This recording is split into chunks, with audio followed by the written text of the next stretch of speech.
Hello, thank you for your patience. Here I am. Okay, so if you caught the pictures, wow is all I can say. And that was exactly, I was caught off guard when I was at the doctor's. It was one of the last things I asked for was the photos. And I did not expect to see the ruptured implant. I mean, to be ruptured, I thought, maybe just a little bit. Because what I was feeling was just like a rippling. It was like a ripple. And I thought it was in just one place. But then if you saw the pictures, it appeared to be in several different spots that the rupture actually occurred. And when I asked him, is it, can you tell how long it was like that? Um, Doctor was saying there's no way they can tell how long an implant has been ruptured in your body. And that was really like, oh my gosh, right? So I was just astounded is the best word for it, right? Like caught off guard, didn't expect it. I didn't see that coming. Um, but I was grateful that he listened to me when I asked for pictures, because not everybody asks for pictures. And it's kind of like when you get your car worked on, and it's always recommended to get to see the parts or get them back, like get the old parts that they supposedly replaced, because not everybody replaces the parts. And then if they have to deliver you the old parts, then there's usually going to be a lot more integrity behind the work being done. That's kind of the go for, right? So yeah, I went into the VA with my girlfriend. She was there with me, and it was cool because she was remembering some of the questions I had, and also had some of her own questions because she has implants. And it was kind of a little bit of a mess in there, because first I was called and they didn't know. I don't know how people hack my name, but I've had to deal with it all of my life. It isn't, if it isn't Lana gets hacked into Lana, Lana, Launa. My name is Lana, Lana. And when you're taught phonics, you articulate la, na, 2 syllables. But la bonté is French, and I can't even say the way that, and I've had it mispronounced like this before. Maybe it's dyslexia, but even still, when my girlfriend and I walked into the nurse's office to have my vitals checked, the nurse was like, my girlfriend goes, her name's Labonte, not whatever. And she's like, she kind of brushed it off like very dismissive and like whatever, like didn't care. And words have energy and meaning. Your name carries energy. And like, you want to give back good energy, just like you'd want to receive good energy. This is just me. So I always like to reconfirm, ask, how do you pronounce your name? In fact, I had someone call me up earlier today and told me that they had a friend that pronounced her name Lana or Lena, and she asked me, how do you pronounce yours? And I said Lana. So I always appreciate when someone at least asks, because it doesn't make you look stupid. It's actually considerate. It's very much more appreciated than you hacking their name. So it started out that way. Well, no, let me back up. When I first showed up to go to the desk, which has a huge plexiglass across of it, I'm told, it's gonna be a while.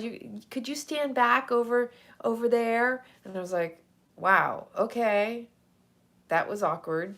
Yeah, it's just strange. I don't go into medical facilities often or much if I don't have to, because I'm a healthy human being, doing and being living my life.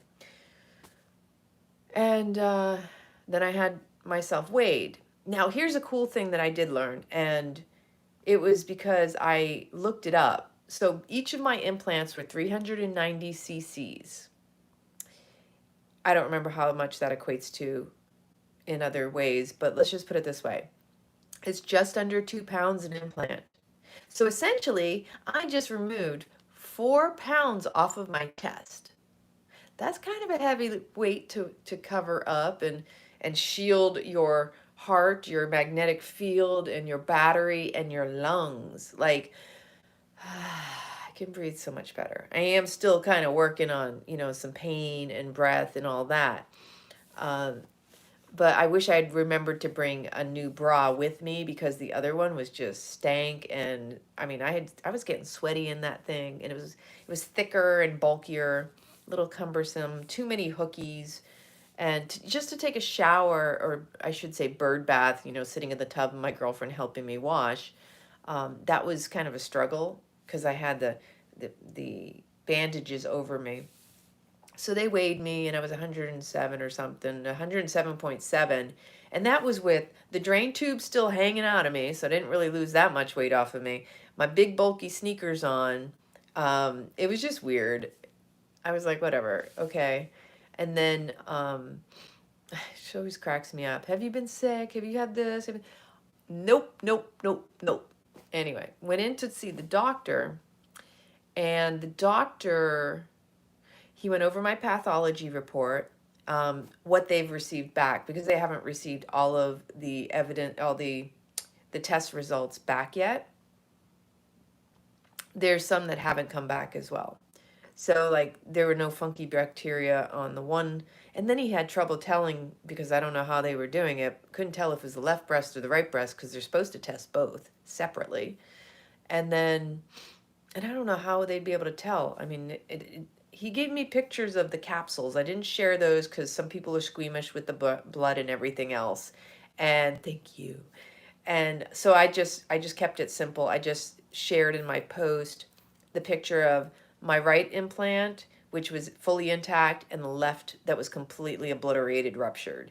And fortunately, I had an end block. So when they removed them intact with the actual capsule around them as best they can. I didn't get the definitive, but what I understood was he took them out whole, and then he took the capsules off of them, and then they cleaned them up, and that's where he took the pictures afterward.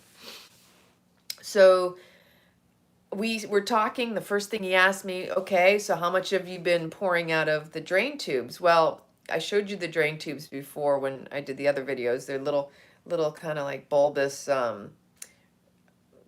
cute little bottle-y things. But what was interesting is I said, I really didn't write it down, because apparently I was supposed to be writing down how much I was dumping, emptying them out. And not only was I not charting it, but I mentally was keeping track, but nobody told me I was supposed to write it down. In fact, the woman only showed me, she had something that she squeezed it into to measure.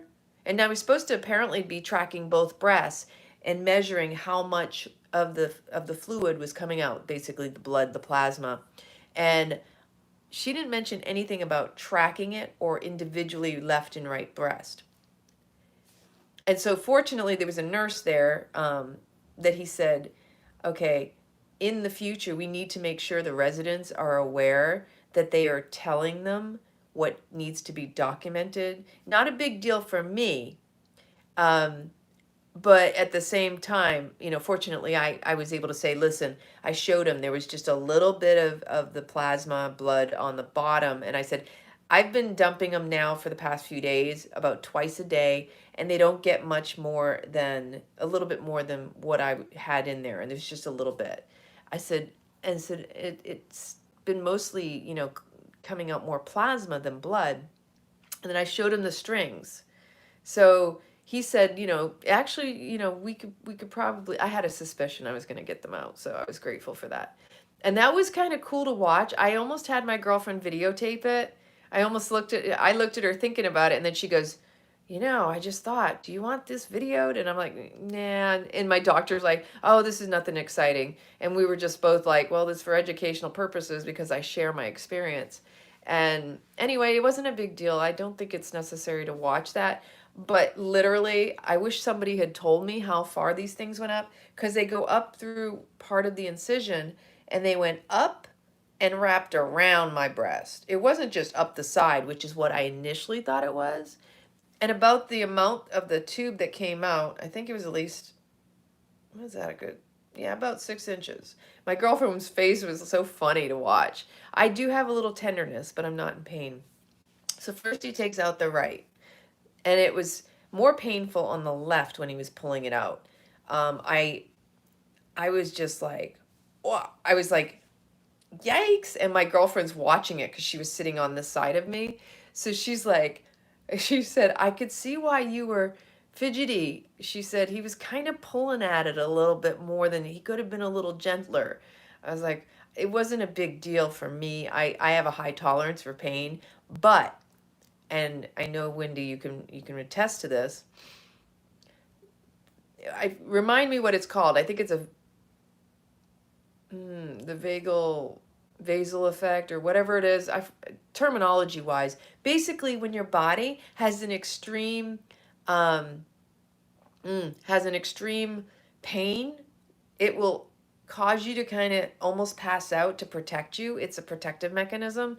But because of the disruption of my breast by pulling the tubes out, I mean, that's a trauma in itself. I just went through the breast trauma of removing the implants, but now you're pulling tubes that are wrapped around. So all the tissue's been, shifted and moved and ugh. And so at a certain moment, I was like, whoa, oh, wait a minute here. I'm starting to get that. And then when I watched my mind, now this is because I do so much meditation and I'm so mindful. I was like, I watched my mind start to kind of attach to the fear of like, passing out or going out and like waking up from it, right? And then I was like, don't go there. I just said, don't go there. Just breathe. Like bring it back to you don't have to go there just because it feels that way. And immediately I came out of it, but I did, they had me lean back a little bit just to stabilize, right? So um, that was really interesting because they had like this little cushy thing to protect, like a little round thing separating, and it also held the tube in place because if I had yanked on that, at least it held it in place. Um, I think my stitches are just a little bit like this. They're still the same short stitches. And I mean, my boobies are beautiful. They're just going to take a little bit of time to go back to their natural shape. And I know, right? We women, we have high thresholds for pain. Like, if you'd have seen me for my appendix when I was passing out, I knew. I knew I had to call 911 because when I was getting to the point of pass out, that's how I knew it was that severe. And I was doubled over, curled up with the sheet, just like, ugh. And when the paramedics showed up, they're like, "Can you get your dog?" I'm like, "I can't move. You're gonna have to come get me." But that's how it is sometimes, right? So that was good. I was very happy to get those out because I was like, "Oh, finally, I don't have these things hanging from me, right? I don't have to pour the mud. I don't have to." When you take a bath or shower, you have to like kind of wrap them up high so they're not in the way and everything. It was awkward. Um, they didn't have another broad to be able to give me. Yeah, I'm home with Buddy now. He's still kind of readjusting. He did deal with some separation anxiety, and he does. Um, but having those out made a huge difference. Awkward as get all get out. Grateful to have those out though, because that was a huge, just getting over that hurdle of not having tubes in you still. And my biggest concern, because my body does heal as quickly as it does, I didn't want it to build up scar tissue or create any type of casing or anything attached to the tube, because as it was quite the struggle to get them out. And yeah, exactly. So when we were done with that, and I was a little bit more stable. It really wasn't that long when I got a little woozy. My girlfriend started asking some questions. We were kind of curious around, I went to ask the question around how was my arms when I was in the surgery, because when I woke up, my arms were all sore inside my arm creases, and then my shoulder was all jacked, which this is my bad shoulder. And I know it has to do with the serratus, all these muscles that have been kind of like impinged between who knows what went on when I had the implants. Because some of the things that I read about and heard about while I was doing my research was saying can cause all these issues I was experiencing. I mean, I got a litany of like, wow, I never connected the dots. And there is a direct correlation between having put them in and when all the symptoms arose.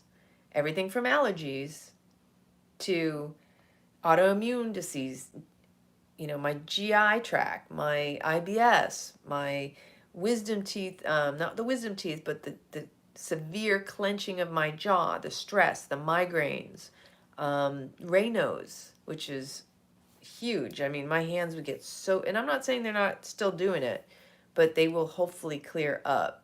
I did literally feel, though, like the weight was lifted off of my chest. And you have to admit, when I walk past the mirror, this is something that takes some getting used to. When you've had for 23 years of your life, and I'll be 48 this year, so like that's near half my life. You walk past the mirror, and what you're used to seeing versus what you're gonna see now is something completely different. Obviously, I can see it now, and I'm like, well, you can't really tell because I have the pressurized bra on still. But here's the thing. Talking to the doctor, he was super kind. He was helpful, answered most of my questions. I've got to follow up in 3 weeks. But I had to call again today because while I changed my bra when I came home, because I really like, these are Fruit of the Loom, believe it or not. And I showed them to you the other day when I made the other video. So when I put this bra on, and the other one was thicker, like it came up higher, came down lower. This one's smaller. On this breast that had the ruptured implant, down on the side along where the tube was going. Now, I didn't notice this then because I couldn't really feel this, but there is a tender spot that feels a little hardened. So what I've been doing is just gently taking my fingers and just massaging on the side and just, and also massaging in my breasts, not too much. I'm not trying to disrupt them too much because your breasts need to be massaged, and anything that's in there that doesn't need to be in there, you just massage toward the lymph gland. So what I started doing, the first thing I did when I noticed that was I have Arnica montana gel, and I put some of the gel and I massaged it on it. Now it's very tender because that's where the tube was going through my body. So the only thing that made sense to me was it has to do with the tube. Now, whether it was already there or if this is maybe a coagulation or some fluid, because I called the nurse and she was unsure. She said, I said, listen, I'll monitor it through the weekend, and if I feel like there's something of urgency, I'll either call or come in, or both. Call, find out if I should come in. Because I said, I can't tell if it could be liquid. It doesn't feel like it, but, it's just tender. I put the arnica gel on it. I also put some on this side because there seemed to be a little tender spot, but not like the lumpy. Maybe a little bit, just a little bit there. Not too much like this side. And it's all where the tube was. So on what I did after that is I have my helichrysum and ylang-ylang oil in jojoba.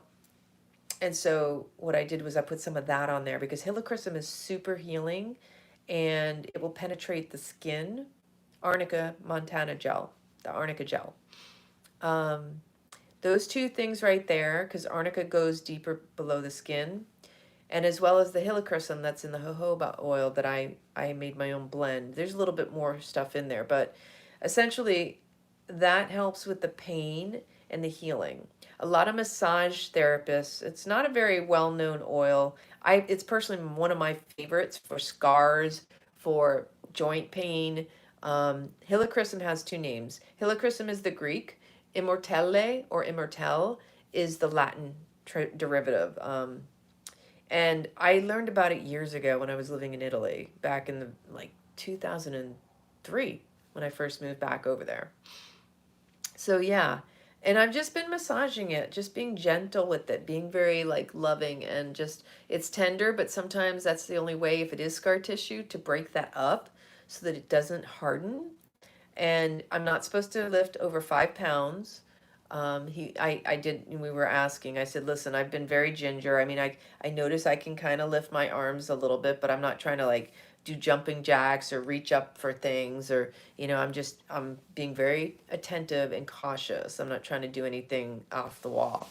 Um, and then I got Buddy, my poor Boo, who he was not himself when I first got home. It was worse than I expected, and I felt so bad for him that he was like really freaked out, like, "Ooh, Mama." I know he knew before I was going, because he was already like he was up my butt, as I'll say. He was concerned, like he knew. Animals know when you're going to be going somewhere, and they smell it like energetically. Animals are much more sensitive and aware than we realize and give them credit. So, um, yeah, so then what else did he tell me? He said everything went well. The pathology reports were looking good when he was looking at them, although there was, like I told you, the disparity of what was the left and what was the right. And I have to contact pathology to get the other. Obviously, I'm only going to get one implant back. It's not like I want the ruptured one back. I have been pulling hair out of my, not pulling, but whenever I kind of like move my hair around, I've been noticing my hair is kind of coming out a little bit, hopefully not that much, because anesthesia does that.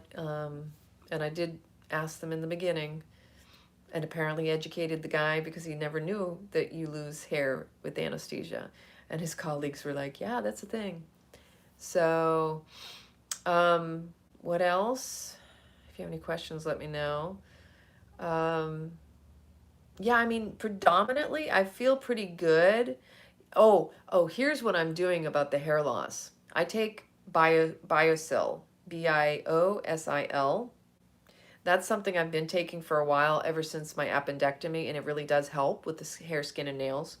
The other thing is I had just gotten my order of sea moss in, and sea moss has 92 out of the 102 minerals that you need. You can make creams and gels for your face and take it internally, and it will also help rebuild the collagen in you too. Yes. So really, it's not that we need collagen, it's we need the building blocks for collagen. Just like with protein, we need the amino acids. So you want to consume what it is your body takes in to create, like hyaluronic acid. That's what the Biosil essentially has in it. So I'm excited about that, because I might make up some sea moss gel tonight, because I made a lot of it, and I'm probably going to make some as gifts for some of my girlfriends. Yeah, that's part of the big thing. I mean, the big one is, yay, we got the drains out. Yay. I'm cleared to drive, just no strenuous exercise. Obviously, I've decided I'm not exactly going to teach for a bit. I mean, I could guide people through, but I can't be carrying a lot of stuff. So I have to really be cognizant of what it is I'm doing and what I'm carrying. As it was, I didn't even carry any of my stuff. My girlfriend was kind enough to take care of me when she brought me home last night. We had a celebratory meal. I got a bowl from Harvest Bowl down in Tampa, of which I ate about half yesterday and ate the other half a little bit ago. And she helped me carry everything in and put the juices away. And yeah, so that's where I'm at so far. I'm telling you, I will place a picture of the implant in this video when I'm done making it. Right around this point, 24, okay? Just so you get a visual, like, that really blew my mind. I did not expect to see that. And when I say I thought it was just a small rupture, and I'm looking at that going it's not even 13 years yet. I mean, 13 years would have been June, July, when I had my implants removed and replaced. And that was from a car accident that I had some issues with the previous ones. Sometimes you just don't know, but it's divine time. And I really always feel like everything in my life is divinely guided and happens when it's meant to. Not always in the best delivery, not always the way I like it, But at the same time, timing is everything. And you have to, whether you resist or you go with the flow is what determines whether you struggle or you experience pain. So in the past, whenever I have resisted the divine timing of the ending of one thing to begin anew, that's when I struggled the most. But the times when I really just said, okay, I surrender, I'll go with the flow, just guide me, everything's always worked out for me. And this is a perfect example. Like, I knew eventually I was going to get my implants taken out. I just didn't anticipate so soon. I really thought I even thought about having them replaced. But initially, when I consulted with this doctor, the surgeon suggested having them removed and letting my breast heal and then deciding later, you know? And that's the thing. I'm not 100% sure if the breast implant was ruptured during an accident or not. It's always hard to say. It could have been a defective implant for all I know, to be totally honest with you. You know, last year when that woman sped across me and wasn't paying attention, it could have happened then, or it could have already been like that. It's so hard to tell. But I became more aware because I started to feel a pain in one breast, and the one that was ruptured, I felt that ripple, and I was like, something's not right. And that's when I consulted with the VA. And I actually didn't even think that the VA would be doing something like that. I thought I was going to have to go get an independent doctor on the outside in a plastic surgery.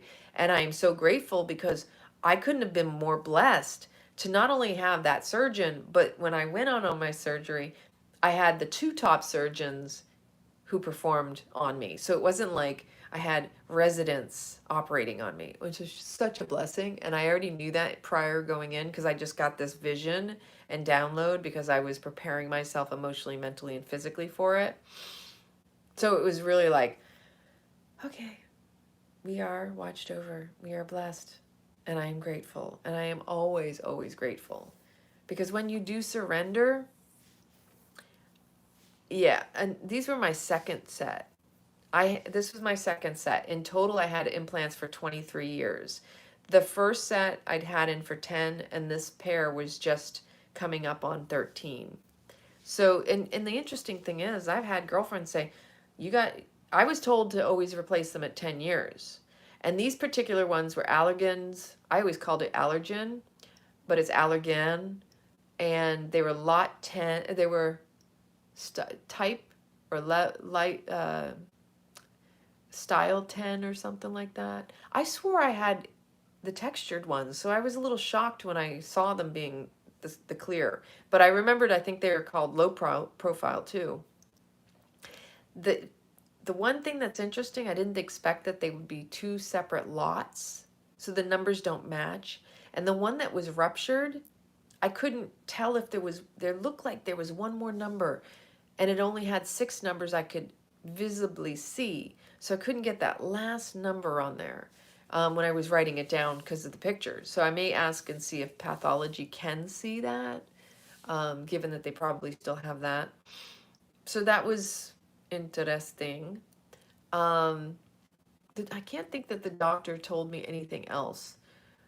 It was just, it was unfortunate that, like, when I asked, is it possible to tell how long it had been ruptured? He goes, there's no way to tell. We have no clue how to even gauge that. But yeah, it's exciting because now comes the part where my body is just healing naturally. The breast tissue will retone itself because, that's what it does. Is they've been stretched out for a bit, but they're good. And like, it's not like they were just big pockets out to here.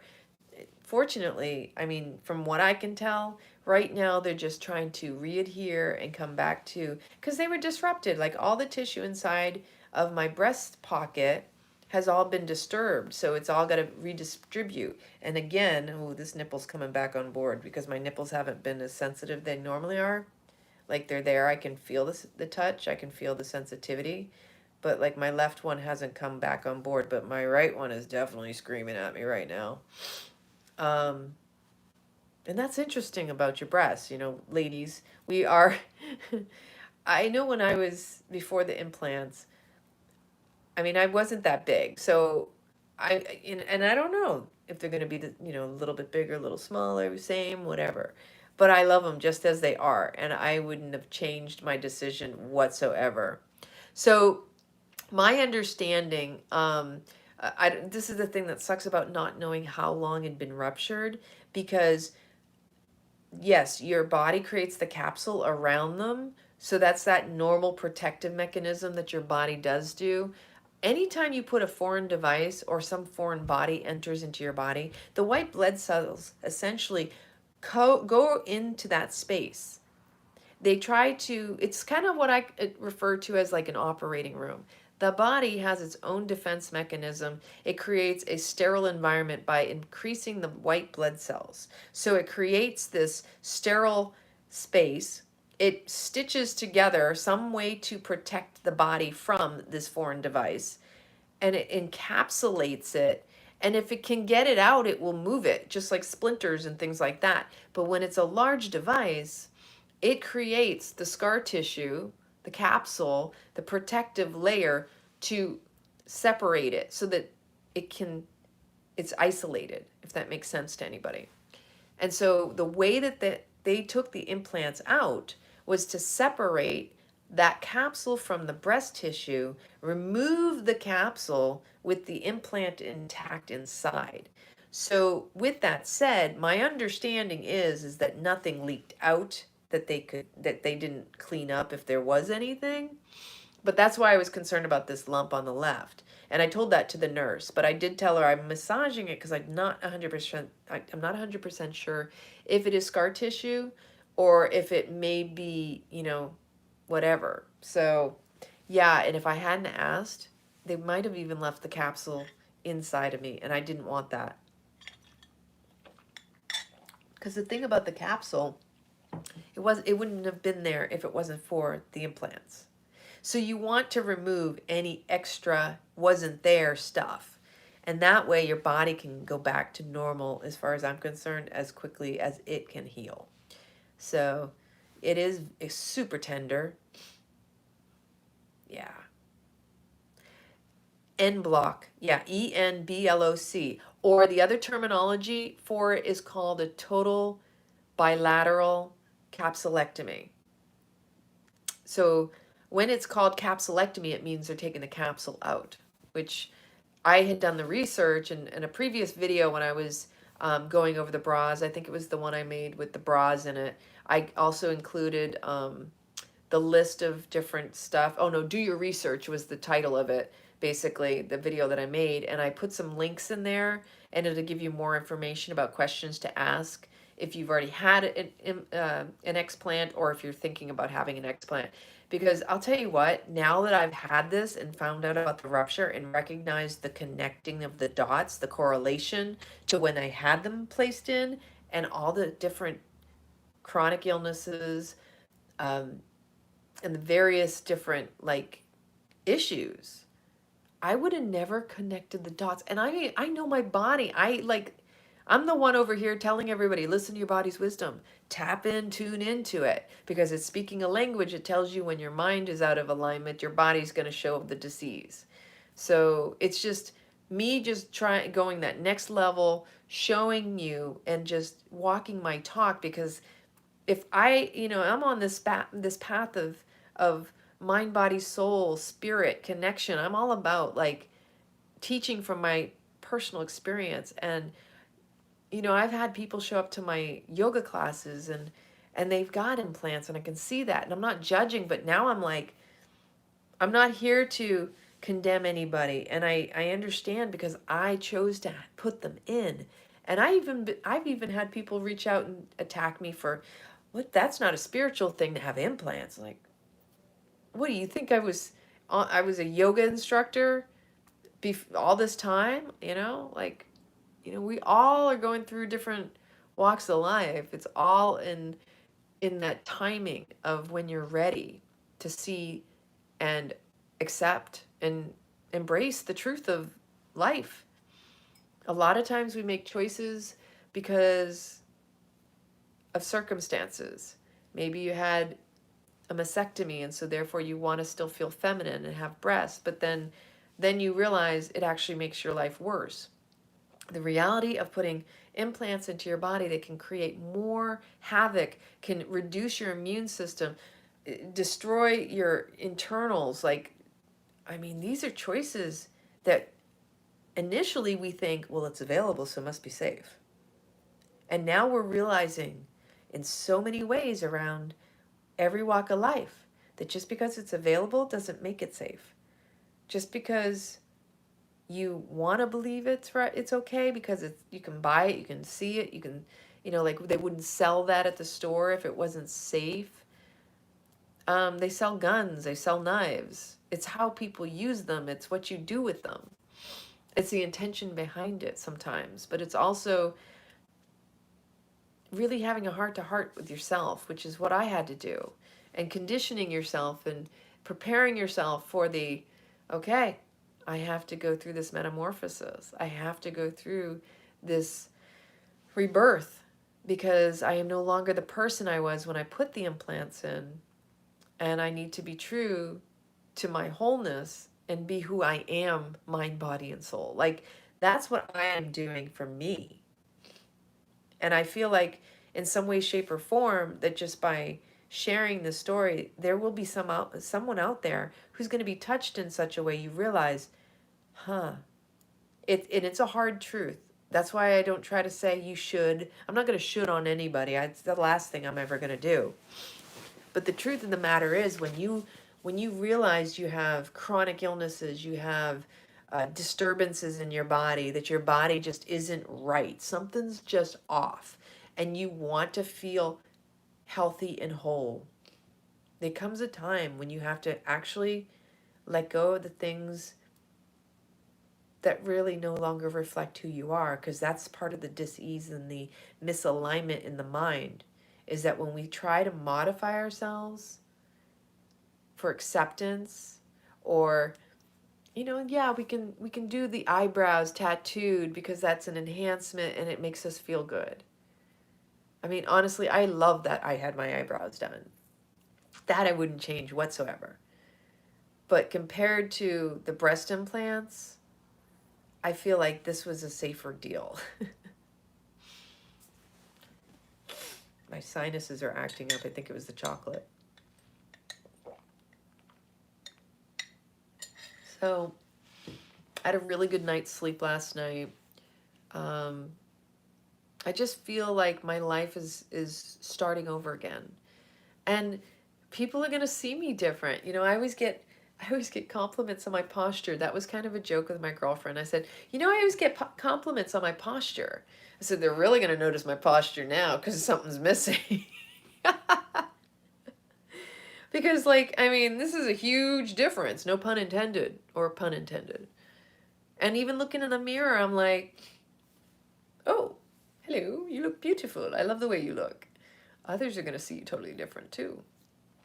And because the joke is that when my dad saw me come back from Belgium, because I went to Belgium with new boobs, and actually he saw me in Belgium, but the funny part was I'll never forget going up to his place in New York when he was still living up there, and I was wearing a blue shirt with short sleeves and my boobs, right? And I was always fit. I was very athletic. I've always been athletic. I've never been able to sit still for very long. And he turns around and he goes, it's about time you put on some weight. And I was like, it might have actually been before I went to Belgium. And I was just like, under my breath, I'm thinking, yeah, I put on boobs. Isn't it amazing how much of a difference body image, externally and internally, like the modifying of our bodies does for us? And some people do augmentation and then they're even more unhappy. Because if you're not happy with yourself initially, it doesn't matter how much you change your body, it doesn't mean you're going to find happiness with that. And I've heard that there are people who do become addicted to plastic surgery because they're never happy with themselves, and it's not the augmentation as much as an internal self-worth and self-love. It really is an internal